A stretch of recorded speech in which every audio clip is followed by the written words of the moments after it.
አፋጣኝ የሆነ የግራ አውራ ጣት ህመም፣ ማበጥ፣ መቅላትና የማንቀሳቀስ ችግር ከሪህ ህመም በተጨማሪ አደገኛ የሆነ የሴፕቲክ አርትራይተስ ምልክት ሊሆን ይችላል። በጊዜ ያልታከመ የሪህ ህመም የመገጣጠሚያ ተፈጥሯዊ አወቃቀርን በማበላሸት ከህመም ባሻገር ቋሚ የሆነ የአካል ጉዳትና የእንቅስቃሴ መገደብ ሊያስከትል ይችላል። ዛሬ በኢትዮ ሆልሰም የሪህ ህመም መንስኤዎችና መፍትሄዎች በሚል ርዕስ የሪህ ህመም ምንድነው?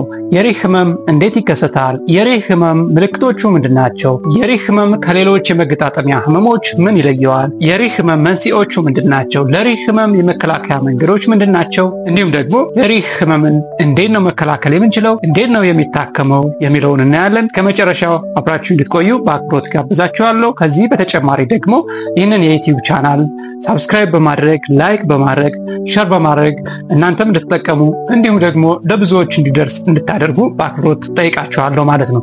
ስለዚህ ወደ ጉዳያችን ስንገባ የሪህ ህመም ምንድነው?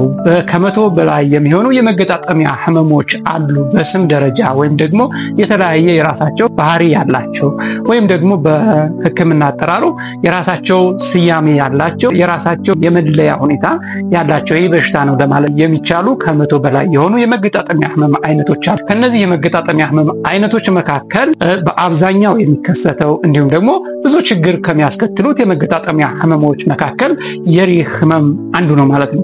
ስለዚህ ዛሬ በዋናነት የምንነጋገረው ስለ ሪህ ህመም ይሆናል ማለት ነው። እንግዲህ የሪህ ህመም አፋጣኝ የሆነ የግራ አውራ ጣት ማበጥ በማስከተሉ ነው የሚታወቀው። ከዚህ ከግራ አውራ ጣት ህመም ባሻገር ደግሞ አውራ ጣታችን ይሞቃል፣ ያብጣል፣ እንዲሁም ደግሞ መገጣጠሚያችን አወቃቀሩ እንዲዛባ የማድረግ አቅም አለው። ከዚህ በተጨማሪ ደግሞ በመላ ሰውነታችን ላይ የሙቀት ስሜት እንዲሁም ብርድ የማለት ስሜት አለው። ከዚህ ከመገጣጠሚያችን አካባቢ ከሚያስከትለው ከፍተኛ ህመም ባሻገር ማለት ነው። የሪህ የመገጣጠሚያ ህመም ምንድነው? እንዴት ነው የሚከሰተው የሚለውን በምናይበት ጊዜ የሪህ ህመም በድሮ ጊዜ የንጉስ ህመም ተብሎም ጭምር ይጠራ ነበር።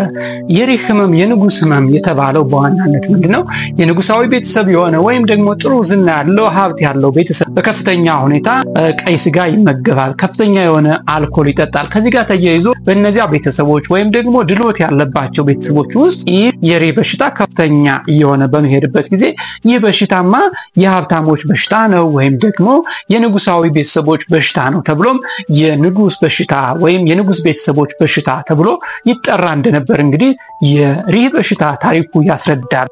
እንግዲህ ይህ ህመም በዋናነት የሚከሰተው በደማችን ውስጥ ያለው ከፍተኛ የዩሪክ አሲድ ከፍተኛ በሚሆንበት ጊዜ በመገጣጠሚያዎቻችን መካከል ያሉ ፈሳሾች ውስጥም ስለሚገባና በዚያው ክሪስታሎችን ወይም ጥቃቅን ጠጠሮችን ስለሚፈጥር ይሄ ኢንፍላሜሽን ወይም ደግሞ ብግነት የምንለው ነገር በመፍጠር ይሄ መገጣጠሚያችን አካባቢ እንዲያብጥ፣ እንዲቀላ፣ እንዲሞቅና ከፍተኛ ህመም እንዲያስከትልብን ያደርጋል ማለት ነው። በዚያ ምክንያት ነው እንግዲህ በሰውነታችን ውስጥ ያለው የዩሪክ አሲድ ከፍተኛ በመሆኑ ምክንያት የሚከሰት የመገጣጠሚያ ህመም የሪህ ህመም ተብሎ ይጠራል። ይህ በደማችን ውስጥ ያለው የዩሪክ አሲድ ከየት ነው የሚመጣው በምንልበት ጊዜ አንደኛ ከፍተኛ የሆነ የፒውሪን ይዘት ያላቸው ምግቦችን አብዘውትረን በተደጋጋሚ የምንመገብ ከሆነ በሰውነታችን ውስጥ የዩሪክ አሲድ መጠናችን ሊጨምር ይችላል። ከዚህ በተጨማሪ ደግሞ የራሳችን ሰውነት ፒውሪንን ያመርተዋል። ይህ ፒውሪን ደግሞ የመጨረሻ እጣ ፈንታው ወደ ዩሪክ አሲድ ሪአክሽኖችን ካደረገ በኋላ ወደ ዩሪክ አሲድ ይቀየራል ማለት ነው። ስለዚህ በዋናነት አንደኛ ሰውነታችን ያመርተዋል፣ ሁለተኛ ደግሞ ከምንመገበው ምግብ ከሚመጣ ፒውሪን ከተባለ ንጥረ ነገር ነው ማለት ነው። እንግዲህ ይሄ ዩሪክ በሰውነታችን ውስጥ ከፍ የሚለው ዩሪክ አሲድ የሚመጣው ማለት ነው። ይሄ ዩሪክ አሲድ እንግዲህ ከሰውነታችን ውስጥ ከፒውሪን ከተፈጠረ በኋላ ወደ ውጭ መውጣት አለበት። በዋናነት በአንጀታችን አማካኝነት እንዲወገድ ይደረጋል። እንዲሁም ደግሞ በኩላሊታችን አማካኝነት ይህ ዩሪክ አሲድ ከሰውነታችን እንዲወገድ ይደረጋል ማለት ነው። ይህ ጤናማ በሆነ ሁኔታ የሚወገድበት ሁኔታ ካለ የዩሪክ አሲድ መጠናችን ጤናማ ይሆናል ማለት ነው። ነገር ግን በከፍተኛ ሁኔታ የፒውሪን ይዘት ያላቸው ምግቦችን የምንመገብ ከሆነ እንዲሁም ደግሞ ሰውነታችን ደግሞ በአግባቡ ማስወገድ የማይችልበት ተፈጥሯዊ ባህሪው ሊሆን ይችላል ወይም ደግሞ ሌሎች ህመሞች ምክንያት ማስወገድ የማይችል ከሆነ በሰውነታችን ወይም በደማችን ውስጥ ያለው የዩሪክ አሲድ እየጨመረ ይሄዳል ማለት። እንግዲህ ዩሪክ አሲድ የሚጨምረው በሁለት መሰረታዊ ነገሮች ይሆናል ማለት ነው። አንደኛው ወደ ዩሪክ አሲድ ሊቀየር የሚችል ከፍተኛ የፒውሪን ይዘት ያላቸው ምግቦችን አዘውትረን የምንመገብ ከሆነ ይህ ፒውሪን ወደ ዩሪክ አሲድ ስለሚቀየር በሰውነታችን ውስጥ ያለው ዩሪክ አሲድ ይጨምራል። በሁለተኛ ደረጃ ደግሞ ኩላሊታችን፣ አንጀታችን በበቂ ሁኔታ የተፈጠረውን ዩሪክ አሲድ በአግባቡ ማስወገድ የማይችል ከሆነ ይህ ዩሪክ አሲድ በሰውነታችን ውስጥ እንዲጨምር ያደርጋል ማለት ነው። በዋናነት እንግዲህ የዩሪክ አሲድ መጨመር አስተዋጽኦ ምግብ ነው ከፍተኛ አስተዋጽኦ የሚያደርገው ወይስ ማስወገድ አለመቻል የሚለውን በምናይበት ጊዜ 90% የዩሪክ አሲድ በደማችን ውስጥ መጨመር ምክንያቱ ማስወገድ አለመቻል ጋር የተያያዘ ነው ማለት ነው። እንግዲህ ይሄ የማስወገድ አለመቻል እነዚህ ከሰውነታችን የሚያስወግዱ አካላቶች አንጀታችን ሊሆን ይችላል፣ ኩላሊታችን በተፈጥሮ ያፈጣጠር የማስወገድ አቅሙ ዝቅተኛ ሊሆን ይችላል፣ በዘር ምክንያት ሊሆን ይችላል፣ በሆነ ምክንያት ወይም ደግሞ እነዚህ አካሎች ታመው ወይም ደግሞ ሌላ ችግር ደርሶባቸው በህመም ላይ ሆነው ይህንን ዩሪክ አሲድ ማስወገድ በማይችሉበት ጊዜ በሰውነታችን ውስጥ ያለው ዩሪክ አሲድ ይጨምራል ማለት። በሰውነታችን ውስጥ ያለው የዩሪክ አሲድ እንዲጨምር የሚያደርጉት አጋላጭ የሆኑ መንስኤዎች አሉ። ይህ ዩሪክ አሲድ ከጨመረ በኋላ ደግሞ ለሪህ እንድንጋለጥ የሚያደርጉት መሰረታዊ የሆኑ መንስኤዎች አንዱ ሊሆን ይችላል፣ አንዱ መንስኤ ብቻ ሊሆን ይችላል፣ ብዙ መንስኤዎች በጋራ ሆነው ሊሆን ይችላል ይህንን ዩሪክ አሲድ በሰውነታችን ውስጥ እንዲጨምርና የሪህ ህመም እንዲከሰት ያደረጉት ማለት ነው። ስለዚህ እነዚህ መንስኤዎቹ ምንድናቸው የሚለውን እናያለን ማለት ነው። እነዚህ መንስኤዎችን በምናይበት ጊዜ ግን እነዚህ መንስኤዎች ማወቅ የሚያስፈልገው ለምንድን ነው ማለት ነው። ለሪህ በሽታ ብቻ ሳይሆን የብዙ በሽታ የራሱ የሆነ በሽታ ሆኖ እንዲከሰት መንስኤዎች አሉት ማለት ነው።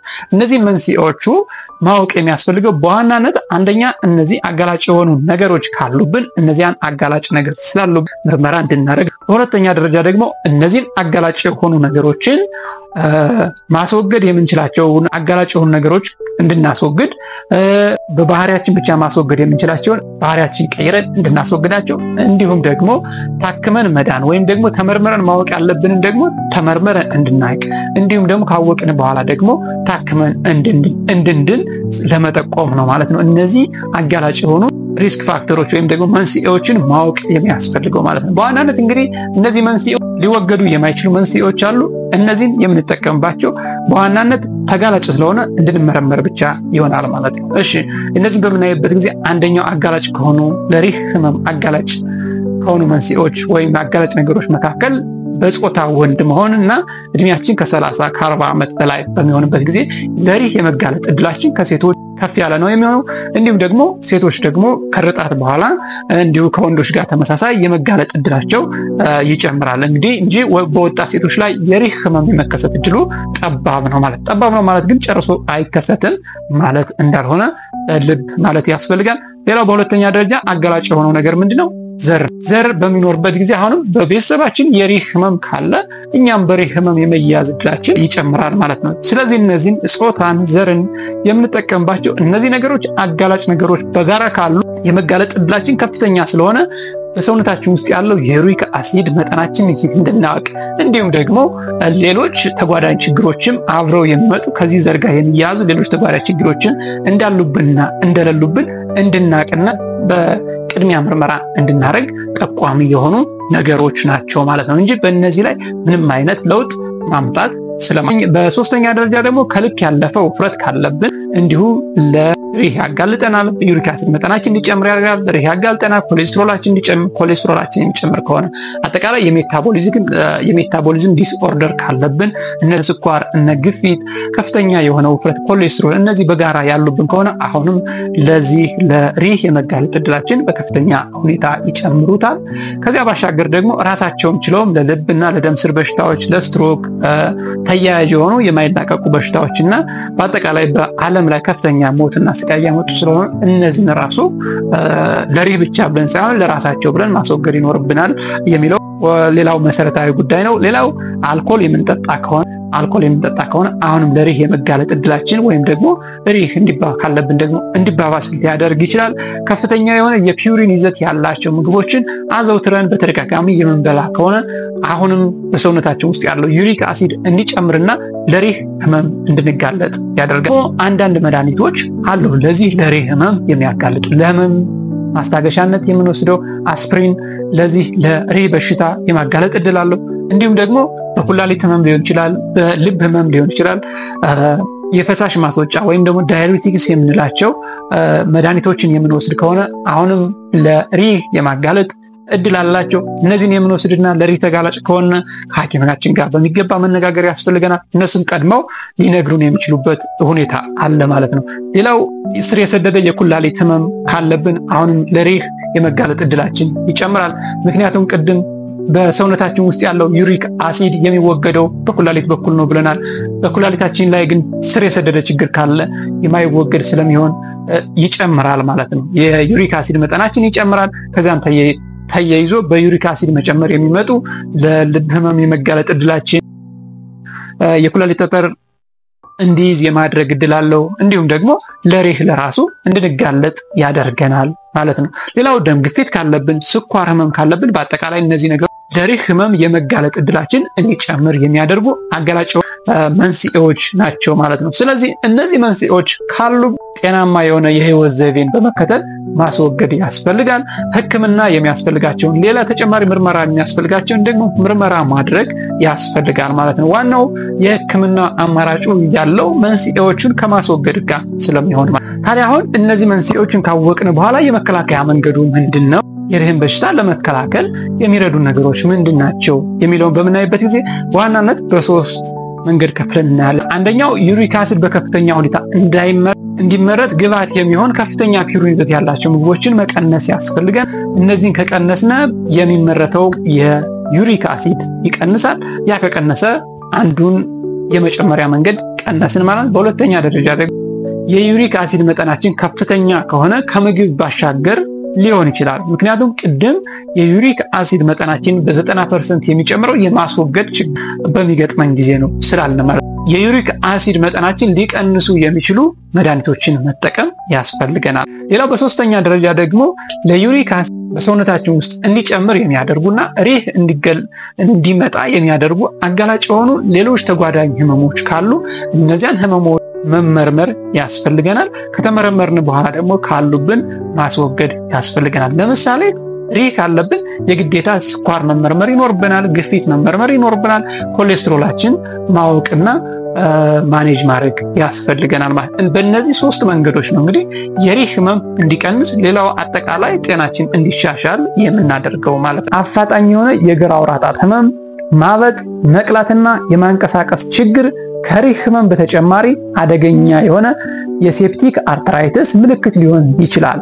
ይህ አፋጣኝ የጸረ ባክቴሪያ ህክምና የሚያስፈልገው የመገጣጠሚያ ህመም።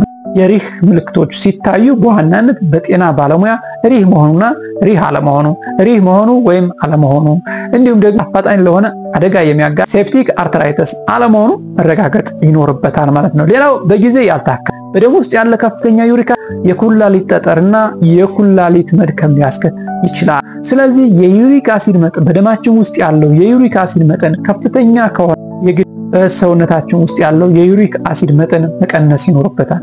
ይህንን የምንቀንሰው በምግብ ሊሆን ይችላል፣ በመድኃኒት ሊሆን ይችላል፣ በእኛና በሐኪሞች የጋራ ውሳኔ የሚወሰን ይሆናል። በሶስተኛ ደረጃ በጊዜ ያልታከመ የሪህ ህመም የመገጣጠሚያ ተፈጥሯዊ አወቃቀርን በማበላሸት ከህመም ባሻገር ቋሚ የሆነ የአካል ጉዳትና የእንቅስቃሴ መገደብ ሊያስከትል ይችላል።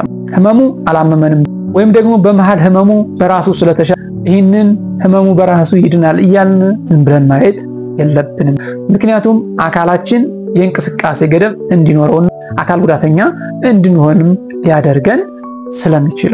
በአራተኛ ደረጃ ከፍተኛ ዩሪክ አሲድ በደማችን ውስጥ መኖር ለልብና ለደም ስር በሽታዎች መንስኤም ጭምር ሊሆን ይችላል ማለት ነው። ስለዚህ በደማችን ውስጥ ያለው ከፍተኛ ዩሪክ አሲድ የምንቀንሰው ከመገጣጠሚያ ህመም ባሻገር ለኩላሊታችን ጤና ስንል እንዲሁም ደግሞ በአጠቃላይ ለደም ስራችን ጤናማነት ስንል ነው የምንጠብቀው ማለት ነው። አምስተኛ የሪህ በሽታ አፋጣኝ ህክምና ብቻ ሳይሆን እንደ ሌሎች ስር የሰደዱ ተላላፊ ያልሆኑ በሽታዎች የህይወት ዘይቤን የማስተካከልና ህክምና እና ረዘም ላለ ጊዜ የዩሪክ አሲድ መቀነሻ መድኃኒት ህክምና ሊያስፈልገው ይችላል ማለት ነው። ይህ በዋናነት የሚወሰነው ከባለሙያዎቹ ጋር በመመካከርና በእኛ ውሳኔ ነው። እስካሁን አብራችሁ ስለቆያችሁ እጅግ አድርጌ አመሰግናለሁ። ቤተሰብ ያልሆናችሁ ሰብስክራይብ በማድረግ ቤተሰብ ሁኑ። እንዲሁም ደግሞ ለብዙዎች እንዲደርስ ላይክ አድርጉ፣ ሼር አድርጉ። አብራችሁ ስለቆያችሁ በድጋሚ አመሰግናለሁ። ሰላም ሁኑ።